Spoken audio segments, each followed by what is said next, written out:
आज या ठिकाणी हिंगोली जिल्हा परिषदमध्ये आम्ही औंढा तालुक्यातील पंचायत समितीमध्ये झालेल्या गैरव्यवहाराच्या संदर्भात निवेदन दिलेलं आहे। तृतीय खालच्या कर्मचाऱ्यावर गुन्हे दाखल झाले, त्याला निलंबित करण्यात आलं, पण औंढा पंचायत समितीच्या बीडीओवर अजून कोणतीही कार्यवाही झालेली नाही। आणि सातत्यानं औंढा पंचायत समितीचा भ्रष्टाचारी बीडीओ त्या ठिकाणी खुर्चीवर बसलेला आहे, उर्मटपणाच्या भाषा त्या ठिकाणी करते। आमच्या तालुका प्रमुखावर त्या ठिकाणी त्या दिवशी गुन्हा दाखल केला। गुन्ह्याने शिवसेनेला काही फरक पडत नाही, पण त्या बीडीओवर गुन्हा दाखल झाला पाहिजे, त्याच्यावर निलंबनाची कार्यवाही झाली पाहिजे। आज या ठिकाणी जिल्हा परिषदमध्ये आला असताना कुठलेही जिल्हा परिषदचे शिव उपलब्ध नव्हते, डेप्टी शिव उपलब्ध नव्हते, सगळा कारभार वाऱ्यावर आहे।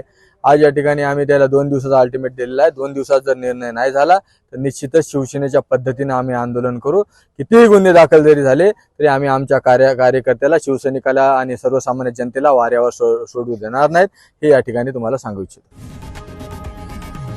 लोकशाही मराठी ऐका, पहा, जागरूक रहा।